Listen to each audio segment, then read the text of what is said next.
Welcome fathers who are looking to inspire their kids and become fearless. This is the Become a Fearless Father show and I'm your host, Klaas van Oosterhout.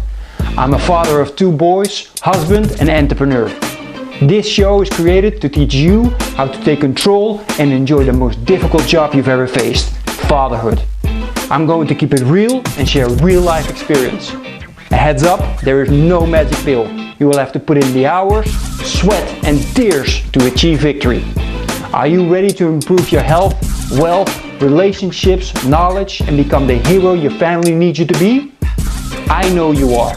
So get your pen and paper ready and let's become fearless fathers together. There we go. Great. All right. So first of all, Don, thank you very much for being my guest.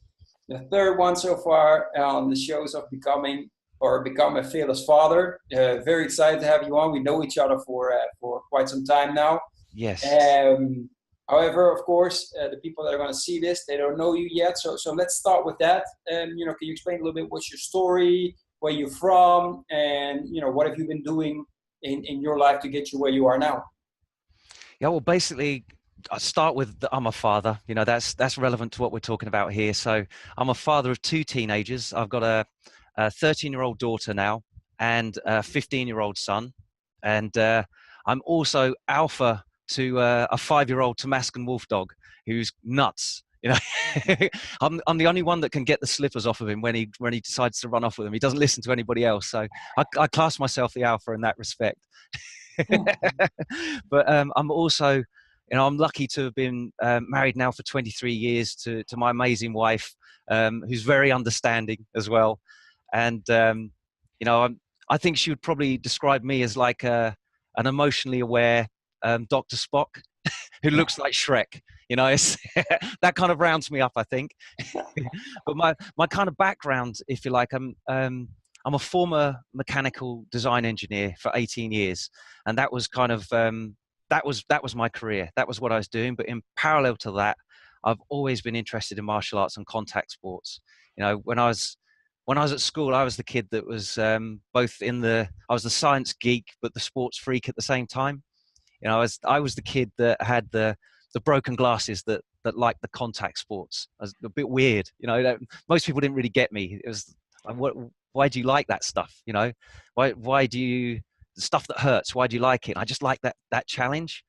I kind of just found that, and if I could get back up and carry on when others wouldn't, I got a buzz off of that. And I kind of realized that actually it didn't really hurt. It was just it was how you perceived it. And I loved that sort of physical push. And I kind of constantly had that at the same time that I was working as a design engineer. So I was with a whole load of other Dr. Spocks during the day that kind of didn't understand the sport freak part at all. But then I had this kind of parallel life where I was then mingling with other people that understood they wanted to push themselves. And I really loved that in a physical sense. And actually with the physical sense that I chose, being Muay Thai, that obviously, you can relate to as well there, Klaas. It's not for everybody. Everyone can choose these different sort of outlets. But for me, that really solved the puzzle for me. When I found Muay Thai, it was like, this is the solution that I was after. It's testing me on all fronts in a way that I feel really lets me explore what I can achieve. And I was constantly the designer in the office with the black eye and the all these kind of the limp from the dead legs and this kind of stuff from competing, that was really out of context in that scenario. So I eventually, after 18 years of doing everything in parallel and training training myself, training others, and then also later on competing as well, I decided actually I felt more aligned to coaching others. I found that actually my sort of logical and analytical side, if you like, from the engineering, I could equally use that in planning training. And I've always been one of these guys that explores and researches other avenues. So it wasn't just what I was learning from Muay Thai. In other contact sports that I was doing, we were using strength and conditioning. So I was using that from early on in my career. And actually that ended up being a massive strength, as it turned out, literally. But in terms of my conditioning, it was kind of what I was renowned for. My Muay Thai coach didn't he didn't like training fighters. He didn't have that capacity. He didn't have that experience. He loved the tradition and the technique, and we did that. And I kind of got frustrated. I was getting over the age of 30, and I was thinking, I need to compete.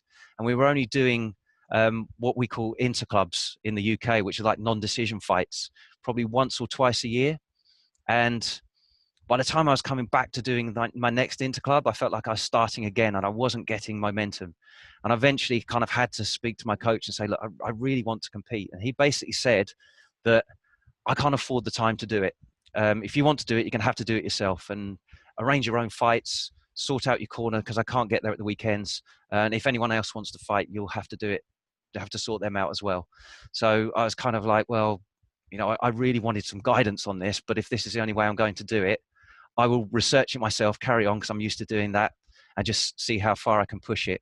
And as it worked out, it all went very well, actually. After an initial loss, a close loss, really learned a lot, and then managed in that first year as an amateur, I was competing on that circuit to get selected and go and fight at the World Championships.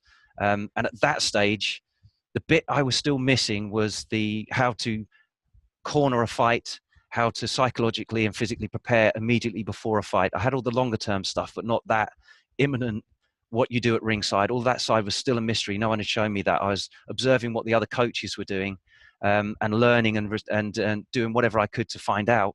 But once I went to the World Championships, because I didn't have a coach, I was allowed to actually take any of the other coaches from the England team to look after me. And that was a real honor. And I chose a guy called Vinny Decon from KO Gym in London, because most of my amateur fights were there, and he knew me really well. And he took me under his wing and prepped me for that first fight. And in that fighting tournament sort of format, once you lose, you're out. So I was like, right, I'm really inexperienced here. I might have won several titles in the UK in that first year, but this is now the world stage, and this is different. And I really learned how to prepare for a fight, because I managed to win that first fight. I managed to win my next fight, all with Vinny looking after me. And then the third fight, I actually drew the 2 times defending world champion from Russia. So that was like, oh, here we go. This could be me going home now, but I've had a good run. And it was a really tough fight, and I did lose, but by split decision. It was really close. So I was over the moon, and more than that, I was kind of really grateful to Vinny Decon for what he showed me. And I had those with managing to win that many times and continue fighting. I had that repetition of working that fight procedure and getting prepared and tweaking the process to make it work better and better for me. So I actually had that learning experience as I went along. And that kind of cemented it for me. I came back from that just being stopped just short of getting a medal. If I'd have won that fight, I'd have been guaranteed a medal. So I came back without one, and I did manage to go back for the European Championships and get a silver medal for that. So that was kind of like I got something for that one. So I managed to get a lot of experience, and it was how I managed to apply that to not only coach myself, but then roll it out to coach other people. And I managed to get another fighter to get a gold medal actually at that European Championships as well. So I kind of managed to prove the process and fine tune it to help other people kind of push themselves as far as they could as well. And that was a decision time then, that I loved doing the engineering. That analytical side was great, but my real passion was in Muay Thai and finding the limits that side as well. And I could find how I could apply that stuff to my Muay Thai. And I decided, with the support of my family, and this was a big gamble, to actually cash in that 18-year career as an engineer and try and open up a full-time gym and try and service Thai boxers, see how much further I could get. And I was old already, to see how much further I could get, but also to help others kind of have the setup and the facility and the process to get as far as they could as well. So that's what I did, and that's what I've been doing since sort of 2008 now, really. And that's evolved into now, say, servicing fighters online. I just found that there's a limited pool of people that are passionate to the level I am where I locally live. And of course, online, there's that big open pool of passionate people that want to achieve those same things. And I've managed to kind of use my engineering background, if you like, to design processes and standardize on things and design flexibility in testing that allows it to personalize a program to allow fighters to achieve that sort of peak performance. And that's always been my kind of strength, other than just the sort of technical aspect of Muay Thai was rolling out that whole complete picture. And what I've actually found is that I'm not just passionate about Muay Thai and strength and conditioning. It's that I'm passionate about that really everyone deserves not to be limited physically by what they can achieve, and mentally as well, psychologically. That if you can help people overcome those obstacles, that they can achieve their goals and aspirations then. And for me, it's Muay Thai. And for other people, it's other things. But I've seen those repetitive patterns, and I think that's kind of where I've ended up now. That Muay Thai is still my passion, and it's still my ultimate application of that physical pushing the boundaries. That's what I love. But I've really seen how working that sort of process and having confidence to commit to your passion like that allows you to really open up what you're really capable of. Excellent, great. Thank you for that story. Of course, we share the love for our children, love for dogs. And of course, I love the videos that you take with your dogs. They're both educational and entertaining. And then, of course, our love for Muay Thai and everything that comes around that. And this aspect, of course, we're going to talk more about the working out, being physical fit. We're going to leave Muay Thai a little bit for some other conversations maybe in the future. And of course, we're going to talk a little about workouts and physical fitness of children. And actually, I didn't write this question down, but I'm very curious. You got 2 kids, they're teens now. Are they sharing your passion for Muay Thai and physical fitness? For physical fitness, yes, but not for Muay Thai. Early days, both of my children actually did train with me. They relevant role models being parents. They saw what we were doing, and they wanted to come along. And my daughter, she was actually interested in dance, and that's still what she's interested in now. And she would kind of dabble, and as a young kind of like 3 or 4 year old, she would come in. She'd want to do the sparring in Muay Thai, but not do the pad work and the other training. She just wanted to come and do the sparring. So it was like, no, you can't do, you have to do everything to get. She was like, okay, I'm not interested. I'll go and dance in the corner then and listen to the music. So that was fine. That's what she wanted to do. My son, he was kind of the opposite. He loved the training and would spar really hard in training. But then if there was a competition, once he was up on stage and everyone was watching, he, very introverted, was not interested, would get upset. And he kind of tried it a few times, and I had that conversation with him. I said, if you enjoy the training, do the training. You don't have to compete. It's what I like to do, but if it's not what you want to do, that's fine. I understand that, I didn't compete until I was an adult. Competing as a child, I don't think I could have done that either. Being that sort of one-on-one, stood up on a stage with all the lights and everyone cheering, all the rest of it. If you're introverted, that's really tough. It's not just the opponent you've got yourself that you're battling there, and that wasn't his thing. So he kind of slipped back from that, and he's actually found his passion is racing. Originally it was running racing, and then he found go-karting and the Grand Prix and all those kind of things. So he's actually massively into that now. He competes on a little junior circuit with that. I say a little junior circuit. He's now 15 years old, and he's an inch taller than I am. I'm 6'1". He's at least 6'2", probably taller than that now. Every day he wakes up taller. And my daughter, she's now got a dance scholarship. She's kind of gone through. She was working with the junior associates at the Royal Ballet for a while. That kind of run its course. We were traveling to London regularly with her doing that. She didn't quite make it through to the next level on that, which would she was auditioning to go to at White Lodge, which had been the full-time boarding school and all that kind of stuff.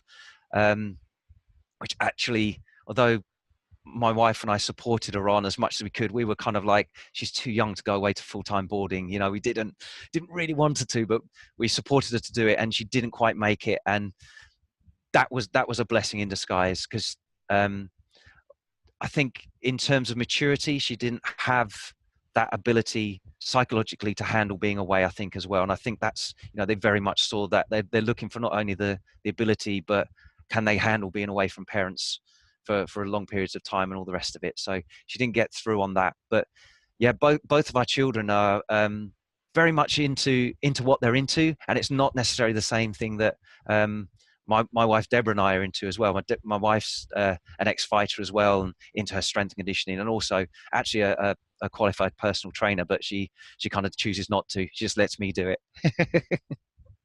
Excellent. Thanks for sharing that. That was my extra question. Later on, we talk more about your opinion about parents pushing their children into what they want and pushing them into just one kind of sport. First, I'd like to just talk a little bit more about the fathers out there, the importance of being fit, how that helps, etc. I always like to start off with a very obvious question, or an easy one, I guess, so to say. So, in your opinion, why is it so important that that fathers out there take the time to do a daily workout? It's one of those things that when you neglect your own well-being, everything kind of cascades. And it's different ages being a father as well. That the older you are, the more you're trying to keep up with the energy of your kids. And if you haven't got that, you don't feel like you can be that relevant role model as well, because your kids want you to play with them. They're looking for that kind of inspiration to be physical. And if you're not setting that example to them as well, then that's not a habit they're going to get into. But it's one of those things. I mean, I get, as well as fighters, I train a lot of people face to face that are referred to me from local physiotherapists and osteopaths. So I see a lot of the effects of either people that aren't training at all, or that have been doing a lot of repetitive work of the same kind that's created a lot of wear and tear that should be offset with some balanced training. And if you can just set that example to the kids that you're doing this sort of thing regularly, you're not only going to be creating a model for them that longer term they're going to be in better condition as well, but you're also going to be in a much physical better state yourself. And it's one of those things that I see, looking at it from more of a father's point of view rather than like an athlete's point of view, that typically I tend to come to it from. As you age, you lose certain physical qualities, and it's actually strength and power are one of those things that kind of diminish past the age of 35. It starts to sort of tail off. You're at your peak around 35 years old, and that kind of tails off on a gradient until you're about sort of 55, something like that, and then it drops off again until you go, basically, until you're sort of 80, 90 years old, whatever you sort of make it to. There's another little tail off. And if you're not working on those qualities in your training, they diminish very quickly. And it's an interesting little fact, actually. If you've got a untrained 55-year-old and a trained 80 to 90-year-old who's been working in the gym and still maintaining strength and power, they can actually exhibit the same athletic qualities, the same levels of strength and power. So it's never too late to start, for one thing. And it's just making sure you train in the right way to hit the right sort of qualities. And it's not just training for the sake of training and perhaps just burning calories. There's a lot more you can do with your training to target specific anti-aging qualities, basically. I mean, when you think of like an older person who's physically unable to get up out of a chair, that's someone whose leg strength is not able to support their own body weight. And that's not a nice thing to see. It's not a nice thing to having to use your arms to push you up all the time once you get to that stage. If you've been working lower body strength, then you're capable of exerting more force than just your body weight. Your legs can exert your body weight plus whatever external load. And then, as you get older, you're still able to stand up out of the chair, and those kind of things. Or if you're still working that force with some explosive movements, that you're still able to catch yourself if you fall off the curb and not be so weak or unstable that you then become injured. Or if a car comes, you can make that sudden movement to get out of the way, whereas a lot of people that are aging aren't able to. So it is a case of use it or lose it. So that for me is one of the biggest reasons to if you're not training, to start training so you don't get that slide off. And if you are training, keep it up. You know, even if you have got injuries or excuses or reasons not to train, there's always a way around it that you can keep working these properties so that you physically end up with a younger body than you've actually got. You know, it's chronological age is different to actually what your biological age is, and you can definitely work to change that. Excellent. Thank you so much for sharing that. That's wonderful. You mentioned that we peak at 35 and then we go down. I don't think I peaked at 35. I actually am in a better shape now at 40. Might even be better shape than now that I'm 40 than I was at 30, and still trying to improve. That's an interesting point, actually, Klaas, because if you've not trained to your peak level at 35, then there's a load of untapped potential. So I do have a lot of clients actually that are actually 40 years or older, and they're getting stronger and more powerful than they ever have done because they've just never tapped into that. So it's interesting that you've made that observation, because if you haven't used that, there's still that scope there to use up. Nice. Well, that's good to know. That's even a bigger motivation to keep going.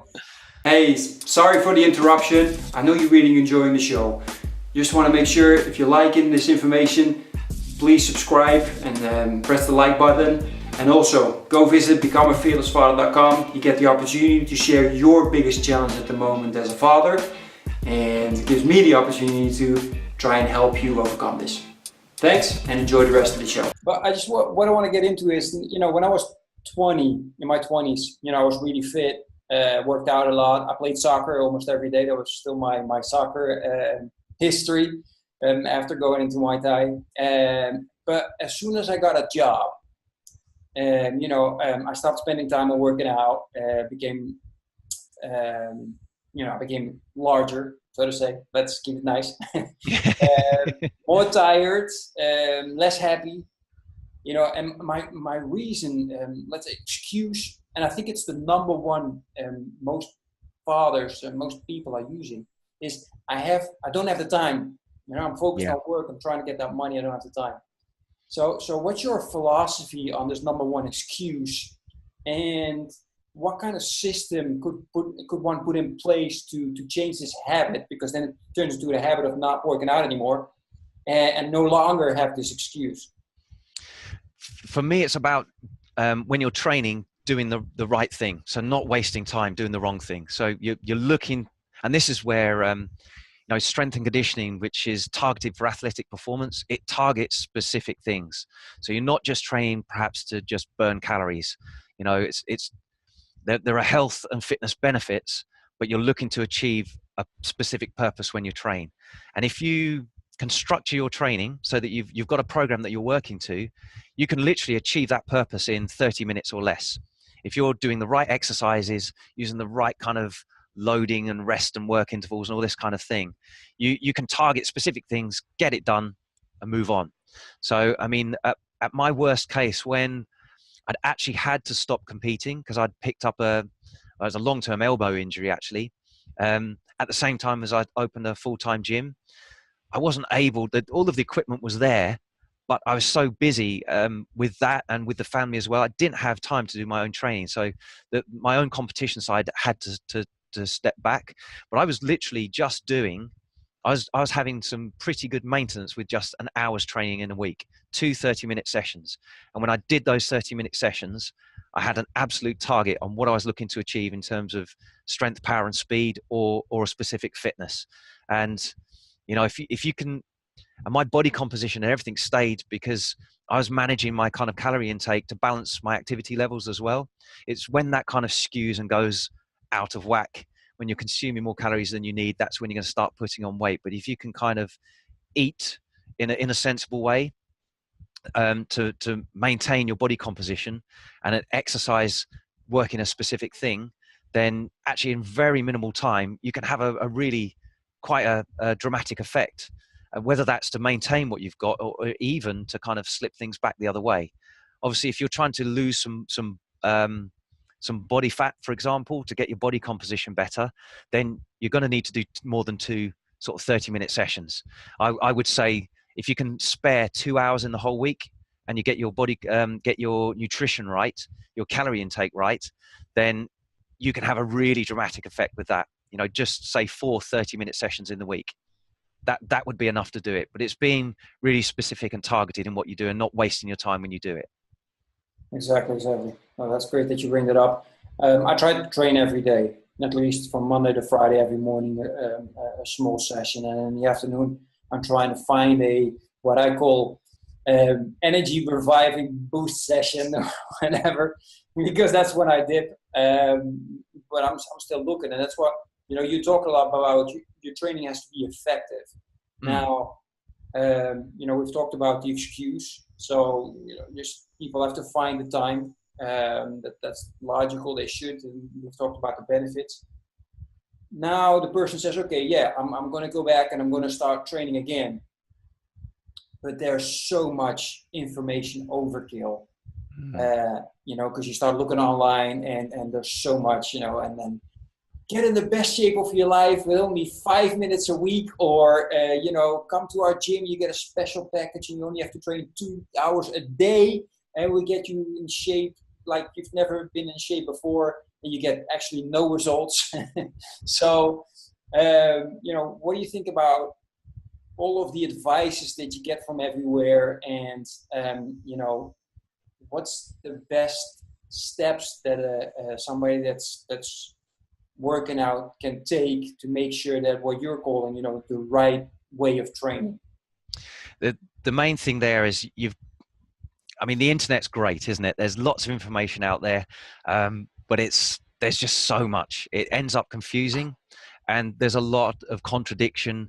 And to be honest, it's more what's relevant for you. And I would advise anyone who's that confused, that hasn't got their own experience to kind of fall back on to do this kind of thing, is to get some coaching initially.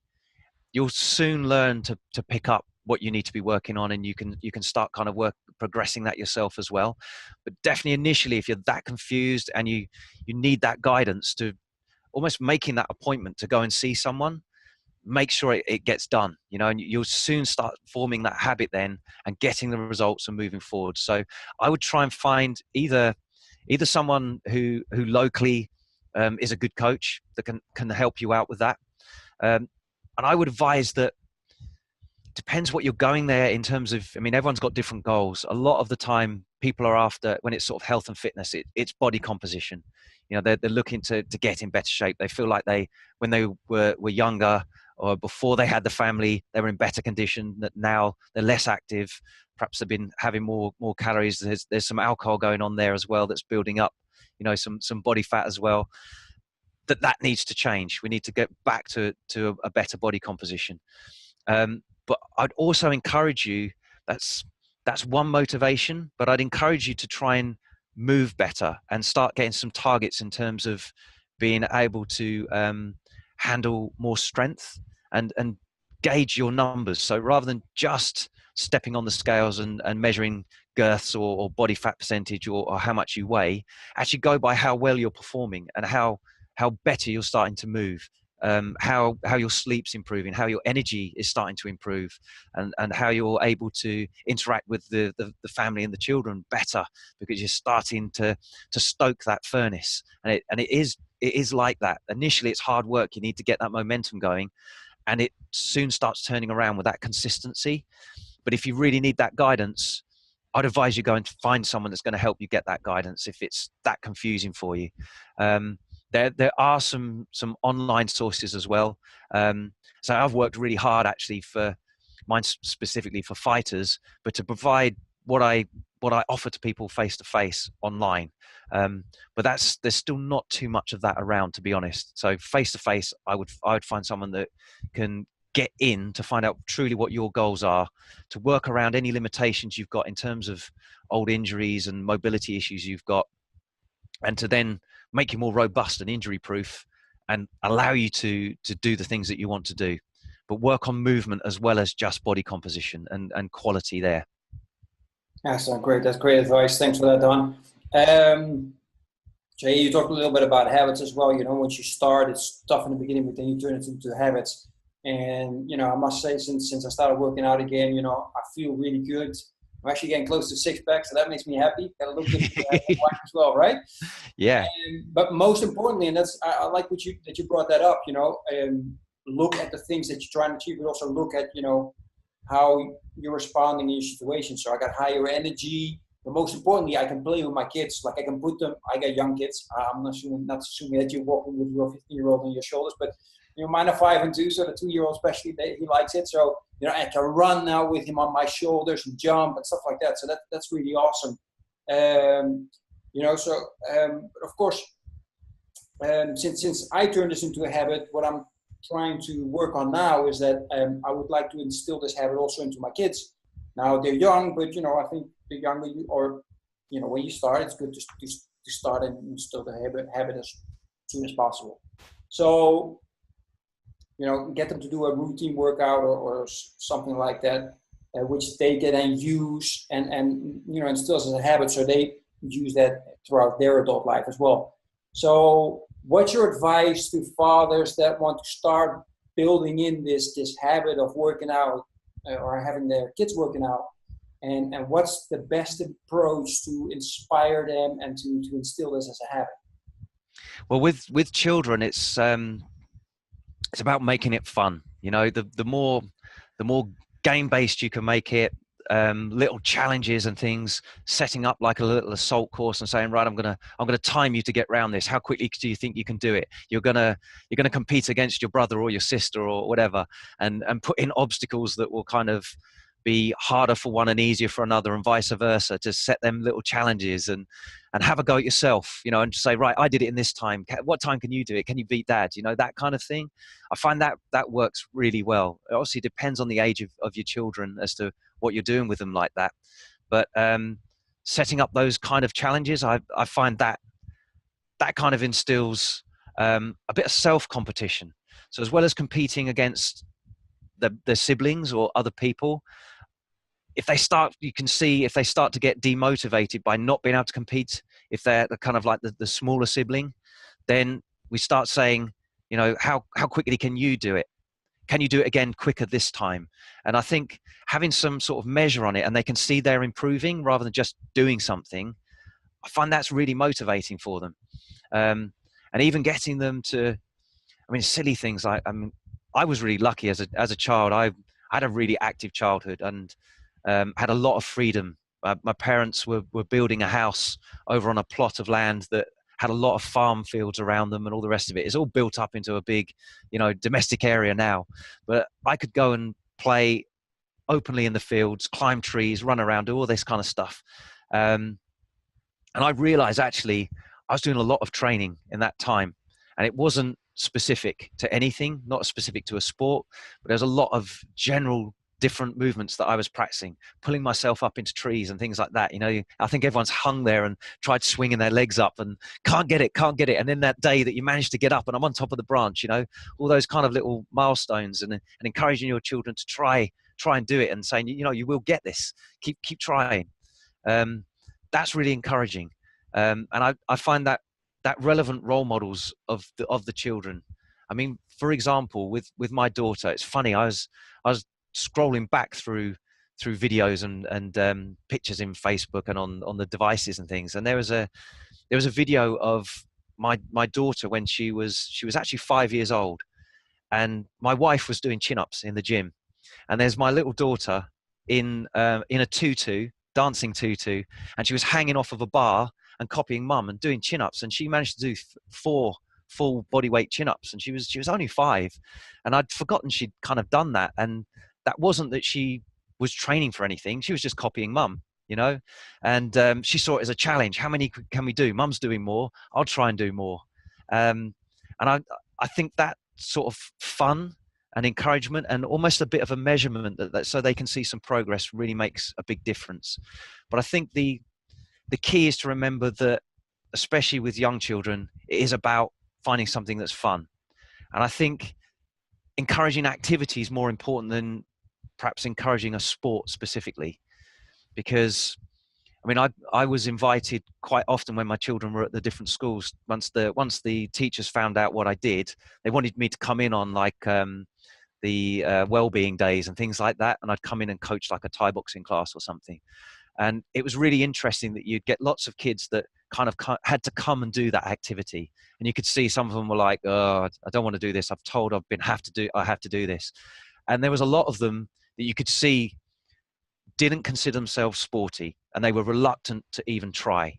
And then you get them to do something that's like a solo activity, like punching a pad or something that's not team dependent. They're not letting anybody else down. It's just about what they could do.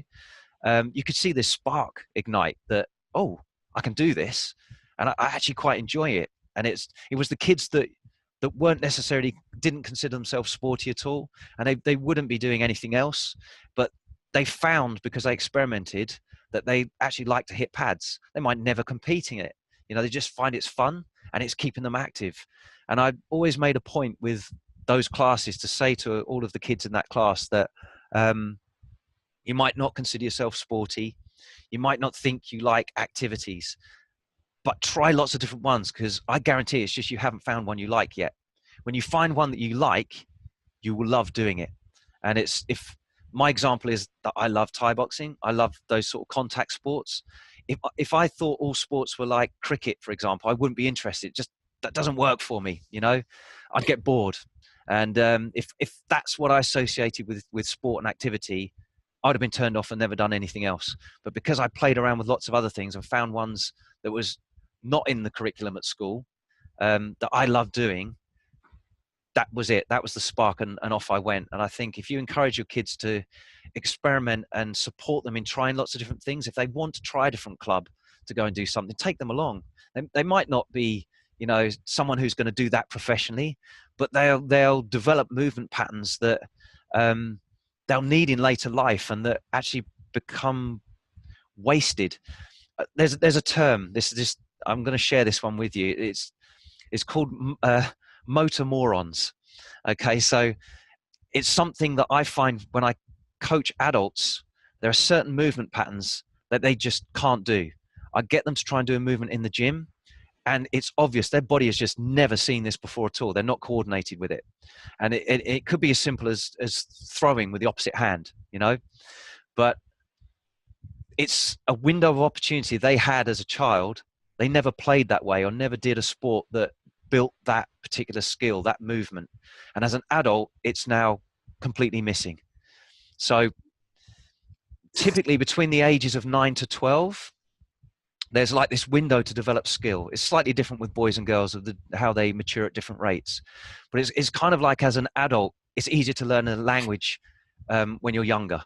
I mean, I'm hopeless at languages. You're great, Klaas, with your, was it Dutch, Spanish, English? You've got all of those. And I'm guessing you probably did quite a lot of different languages as a child. Is that right? Yeah, absolutely. Yeah. So that's kind of easier to pick up at that stage. It's not that you can't pick it up as an adult. It's just, it's a lot harder. You're not programmed that way. And it's the same with physical movement. If as a child, you haven't worked in a specific way or developed a certain pattern of movement, as an adult, it's much, much harder for you to pick it up. And you've got that kind of illiteracy in your vocabulary of movement. So the kids that are kind of deemed sporty are the ones that played and did lots of different things and didn't kind of just stick to one thing, didn't sort of specialize too early, if you like. Lots of different movement patterns. So kind of really, really encourage that and try and get your kids to do as many different activities as possible and just see which ones spark them up. It might be some really obscure stuff, but it's great when they find that spark and they want to do that. Great, thanks for sharing that. You took away my question. I mean, we've been talking back and forth on email, and you mentioned the motor morons, and I was like, yeah, sure, let's talk about it, but I had actually no idea what it meant. So, yeah, that's all it is. That's all it is. Yeah. Excellent. That's great. Great explanation. And we actually talked about something else, or you mentioned something else as well that we've seen. And we actually sometimes see young kids, already slaving away with crazy weightlifting exercises. And when you mentioned that, I was actually like, oh yeah, he's right. And then I remembered all the things that I saw over the years. And I was actually wondering, is that really healthy? So that's one question, and the other is, what's your philosophy on kids training with weights? What's a good age, for example? Should they be training with weights at all? Yes, yeah. So that's it's different for boys and girls. So there's a process, a really good sort of mapping process for this. The research has kind of shown where these windows of opportunity appear for both boys and girls, and because girls develop at a quicker rate than the guys do, they can actually do strength training a bit earlier. But the key is that it's around something called peak height velocity. So there's this stage in the process where the kids are growing at the quickest rate they're going to grow, and before that point, or even at that point, it's not a good time to do any heavy resistance work. So up until that point, you're more working kind of like literacy of movement, developing sort of skilled movement patterns, jumping and leaping and changing direction, balance, all these kind of things, flexibility, mobility, any sort of throwing and catching skills, hand-eye coordination, all these kind of things, and trying to make it as fun as possible. And you can work the patterns that you'd use in resistance training. So knee dominant squatting patterns, hip dominant kind of like deadlifting, that sort of pattern, but you don't load it specifically. Upper body pushes and pulls, core stability, all these kind of things. They're kind of like foundation literacy that you need. Once they kind of get beyond this kind of peak height velocity, once they've gone through this growth spurt, which is, earlier for the girls, they're kind of typically looking at kind of 15, 16 for girls. They can actually start getting loaded, whereas the guys aren't ready yet. They're still going through that testosterone release and their body's kind of normalizing. And it's not till kind of typically 16, 17 years old that you can start loading the guys up. But up until that point, they can still work with resistance, but it wouldn't be what we deem heavy enough to be true strength training or power training. It's more training to train, learning the skills of movement and balance and stability and mobility, and getting all of those things in place. Once they've kind of gone past that peak height velocity, then you're safe to start loading it. And that's what we do with athletes, and it's what I do with children in the gym as well. So you can kind of tell with how quickly they're growing. There's some calculations you can do, actually. This is my nerdy side coming out. I'll have to try and find a link I can share with you, actually. But there's some calculations you can put into a form online where you measure the standing height of your child and the seated height of your child, sat down on their backside and where their head comes then. And you enter that information along with their age and their weight into a formula that's online, and it will tell you whether your child is at peak height velocity, how many years they're away from it they are, or whether they've gone past it.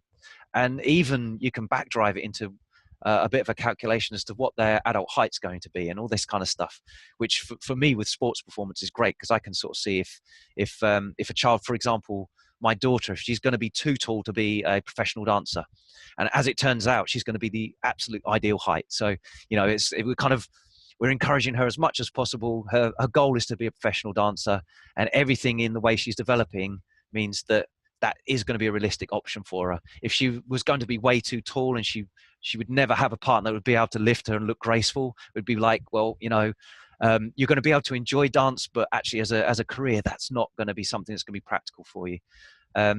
So that's something that's that I'm bearing in mind when I'm training children. But it's mainly about building up that confidence that they can do all this kind of stuff and mimic those patterns in the first place, and then you start loading up when they're at a realistic stage to be able to do that. Excellent, thanks, and looking forward to that link. If you can share, that'd be wonderful. Once we share, because now we're live, of course, but later on, I will share these videos on demand, and it will be wonderful to add that link. So so other fathers can take advantage of that. So perfect, thanks for that. So we talked about the subject I want to talk about now a little bit before, but as fathers, of course, we want the absolute best for our kids. Plus, we all know that being elite, for example, in being the elite soccer player like Messi or Cristiano Ronaldo, you know, they can make real good money and become famous, and you know, we all want that for our kids. So, well, I can understand if father said like, oh, yeah, that's what I really would like. In that sense, you know, it is of course obvious that you know, as soon as your kid, as soon as you see him, like, oh yeah, you're gonna push him. You know, hey, play soccer. You know, keep playing soccer, especially here in Spain. You know, all the kids they all need to play soccer. You can tell that at least half of them don't even want to be there. But you know, anyway.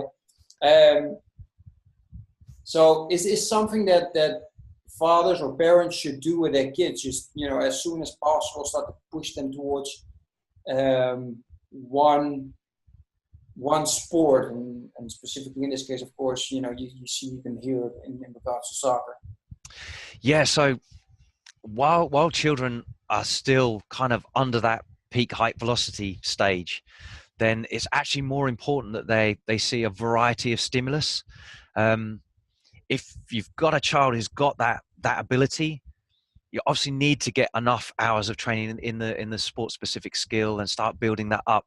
But there's still a lot of the sports coaches are still kind of catching up really on the fact that actually if you overtrain children at a younger age with too much of a single stimulus, you're still trying to train the kids to train at that stage, not to compete. Although there is competition and all the rest of it. If you push that too far, then you actually end up with potentially a kid that could be a professional, but has now got such a one-dimensional stimulus in their body and an overload, overuse, that they're now prone to injury. They're not balanced in what they do, and they do lack perhaps movement literacy outside of the sport that they've got. So, you know, someone who's playing football, for example, perhaps hasn't got that hand-eye coordination with their upper body because they're kicking, but they're not used to throwing things. I mean, a really good example of that is like kids that do rowing or something like that, or cycling, where they're not actually up on their feet and controlling their balance. And if they're overdoing that, then you'll find that their actual agility and movement's really poor. But even the children that are targeting a sport and specifically working on that to that intense detail, that there's not a lot of the kids that are peaking when they're kids become the best professionals as an adult. It tends to be, you know, as a sports coach, you're not looking for the kids that are optimum at a young age. You're looking for because they're almost, there's a difference between being adaptable and adapted. So the kids that are peaked as a kid, that's kind of their peak. They're kind of that's it. You know, they're adapted at that age. And as an adult, you've got less scope to improve them. Whereas the ones that are still improving, still getting better, they're still at a good level, but they've still got so much scope to improve, and they've not just used up all that potential early on. They're the ones that become the real professionals in the future. And that kind of approach to encouraging a multi-discipline, multi-sport approach, multi-activity as a kid is really, really important. Although a lot of the sport-specific coaches still don't really understand that yet. That's kind of an evolving science, and that's been shown to be true. But of course, that sort of traditional mentality is to get better at a sport, you just need to do more of that sport. When actually there's more to it than that. And having that scope and that capacity as an adult to grow further is really what's going to take you further as a professional. Great, thank you for that answer. You know, we've been talking a lot about working out the body. I've lately gone through a lot of changes, and I also noticed that, you know, working out the mind is excellent as well. So one of the things that I found really important is you know, as I'm walking this new path of becoming a fearless father, is to read. So I try to read every single day as much as I can.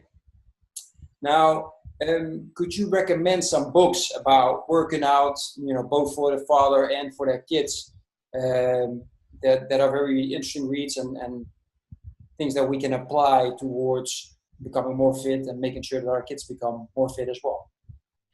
I think probably, I mean, it's difficult because I kind of have this attitude of as coming from this as a strength and conditioning coach.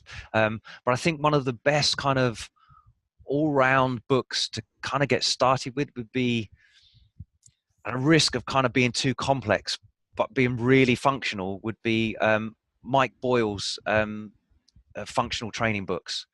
So those have some really good guidelines for how you can put things together, and examples of exercises and the reason why things would go where, and balancing up overall development, and allow you to really sort of target in as to what I need to do and what I can leave out because it's not as productive. So any of the sort of functional training books by Mike Boyle I'd recommend would probably be a good starting point. Fantastic. Thanks for that. I'll make sure I put his name and some links towards his book in the on-demand video as well. Great. I'm actually through my questions, Don. However, during our conversation, I got an extra question, so I hope you don't mind. Yeah. It's completely off topic, or at least the topic that we're talking about. You mentioned, if I remember correctly, that you're married already 22, 23 years? 23 years, yes. 23 years. And when you talked about it, you light up. You talk about your wife. I think that's fantastic, especially nowadays. We hear more and more, people get married and yeah, it doesn't last. It seems more, nowadays it seems more common than it, in my opinion, actually should be. Maybe, since we have a little bit of time, can you share some of your secrets, so to say, on continuing your marriage, and not just continuing it, but having that spark when you talk about it, that enthusiasm, that passion for being married with your wife for such a long time?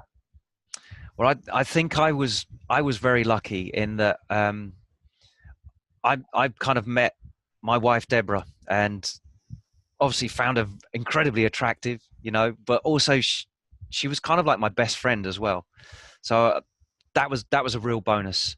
She was I hadn't met a lady like her, in that she was into the same sort of physical challenges that I was, yet she looked feminine. It's kind of she was that for me perfect kind of tomboy who was really, really pretty and feminine as well. And she kind of fills my blanks as well. So in terms of my personality, there's a little, talking about personalities, this is an interesting one. Have you come across 16personalities.com or something like that? It's like a slant on the Myers-Briggs personality test. I recommend everybody go have a go at that. Answer the questions really truthfully and honestly, and you'll kind of learn so much about yourself in terms of what your strengths and weaknesses are, how relationships will either fail or work for you, what sort of partners will work for you or not. And it's really interesting that, just out of interest, I've done it for myself to kind of try and explore and find out more about myself. My wife Deborah did it as well. The things that I kind of excel at, she's weaker at, and the bits I'm weaker at, she excels at, and it's kind of that between the two of us, we make a good one. And the fact that she also understands that physical drive I've got and that competitive side with myself, not necessarily other people. It's always been about testing how far I can go, and she's got that as well. Early days, she was doing like aerobics classes while I was doing martial arts training, and she's kind of doing her kicks and things from her class, saying, "Oh, we did this one this week," and I'd be like, "Well, we do the same thing, but this is a technique that we could defend ourselves with." And she's like, "Oh yeah, right." And I kind of dared her to come along and do a kickboxing class at the time. And she was like, "Right, dare me, do you?" It's kind of one of those. So she came along and did it, and she was hooked. All of a sudden, she was doing the same sort of movements she was used to, but there was this outcome to it. And all of a sudden she was driven by that. And I think we kind of share that. And I think as well as kind of filling each other's gaps like that, we also kind of understand each other's drives in that way. We've got the same sort of passions. And, having children together, we both kind of wanted children if we could have them. Actually, initially we had big problems with having children. We'd been married for a long time, and we we were being very careful. You know, we wanted to have kids when we were ready to have kids and not have any accidents, make sure we had the home ready, that we had the spare room and everything was prepared. And you never feel like you're going to be ready for kids. But then when we did try, Deborah actually had it's called a molar pregnancy. So it's where instead of having a fetus, you end up with a tumor. So Deborah had to go through chemotherapy and all this kind of stuff to kind of get through this. So she had the sort of D&C surgery as well first, but there was still some of these tumor cells left. She had to have chemotherapy and go through all of that. And it's kind of like I think it was 1 in 1,500 chance of that happening. But on our first attempt at having a child, that happened. And after that, it was kind of like 2 years before we could really try again. And she's constantly monitored even now to make sure that this condition doesn't reoccur. But there was a bigger risk of us having kids and actually having another tumor rather than a child. And we both decided, you know, we wanted to have kids. We kind of felt that was part of what we wanted to do together. And we did try again and successfully had 2 really healthy kids, you know, afterwards. So, you know, that all worked out really, really well. But that first kind of experience really kind of cemented us both as a couple as well. It was a big testing time, you know, and, you know, especially for my wife, seeing other mums walking around with children, even shouting and screaming at kids and stuff that, you know, you get that sense with parents that sometimes don't want children and you're kind of looking and going, oh, I really want to have kids. You know, I really want to sort of be able to share that sort of development you've got and that love with your partner. And for me personally, it was like, I was fascinated to see what genetics were going to happen, because my wife's so different to me as well. She's kind of got Italian in her side of the family, so she tans really well, and I'm like a Celtic. I'm Scots and Irish. I burn in the sun, and it was, you know, there's all this kind of what were our children going to be like, and our attitudes were quite different as well. My wife's quite sort of feisty and fiery, and I'm kind of calm and collected, and it's interesting to see what comes out in your children and in the environment that you've got at home. And we've kind of, it's really interesting. We've got one of each in our children as well. I've got my son, who's actually more like my wife, and my daughter, her attitude's more like me. So we've kind of transposed into each other, but now we've got a male and female version. So it's fascinating. And I think kind of having the relationship that's willing to explore all of that, accept that nobody's perfect, that we've all got strengths and weaknesses. I think that's really what cemented our relationship, and that nothing's going to run smoothly. We don't expect it to be a straight path. Nothing ever is. There's ups and downs, and that actually together you can sort it all out. But mainly kind of communicating to achieve that. Great. Thanks for sharing that. Thanks for sharing, of course, also the story about trying to have kids. I think we sometimes forget that it's not just, you know, the magic wand and you want to get kids and 9 months later that they are. That there's a lot of people out there that struggle to actually get kids. And I had the feeling that there's not much information out there and that, you know, nobody talks about it. So I appreciate you sharing that. I think it's important for people to understand, and that in the end it's a blessing. It's a blessing to have kids, and it's not you know what you're saying. You see and I'm not going to say I don't never yell at my kids. It happens sometimes, but you know you see the parents pulling their kids, yelling at kids, and you know for a fact the way they do it, that, you know, that's just standard. Yes. So when they go to school, I see, and it's like, you know, we kind of forget that having kids is pretty special, and yeah, it's actually maybe even a miracle that you know you got kids. So I hope that people remind themselves of that and focus on becoming a better father each day. Just like Muay Thai, you know, that's what I'm using for Muay Thai. Is like Muay Thai is something you do every single day. You're trying to improve yourself. And I approach now being a father the same way. Just every single day I'm trying to make that next step and be a better father for my kids. So with that said, Don, thank you so much for being a guest on my show. I really appreciate it. I hope people are going to learn just as much as I've learned from this conversation.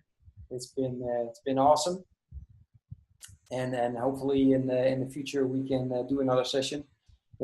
Thanks to this conversation, I have tons more questions. So it will be wonderful to recap one time. I wish you all the best. I almost forgot one thing that I always like to ask. Fathers are going to watch this that maybe have still some questions about workout. How can they get in contact with you to ask some questions, or maybe even take advantage of your experience, your expertise? The easiest way is just to visit my website. So that's heatrick.com. That's HEATRICK.com. There's a contact page on there where they can send me a message or an email. And there's actually a ton of articles and blog videos and all kinds of things that even if they're not fighters, I'm sure it'd be very interesting for them to see how they could start getting their training on track and moving forwards with that, and get some inspiration to train. I mean, training like a fighter's pretty interesting anyway. It's so varied. There's rather than like training for a marathon or something where it's a lot of volume of certain things. As a fighter, we get to play with all the toys, and that's kind of that's kept me interested in training as well. So yeah, take a look around the website, but they can get in contact with me through that as well. And any questions, even if they're not Muay Thai related, I'd love to hear from them. Great, thanks for that. Are you still meeting up with your friends now that you're a father? Kids making you stress out, you got no time for yourself to work out, read, or relax. Can you still remember the time you were hanging out with your friends, feeling energetic, happy, and confident? Spending time together and talking about your life and your crazy dreams. You're feeling alone now, don't you? No one to share your challenges with, and you're just running around from one storm into the next. Well, it's time to change this now. Join me and the Brotherhood of Fearless Fathers to speak on a weekly basis with like-minded dads to crush your challenges, face your fears with determination, be held accountable, and regain control of your life. If you want to become the hero your family needs you to be, then go to becomeafearlessfather.com/brotherhood. I'm looking forward to seeing you on one of our next calls.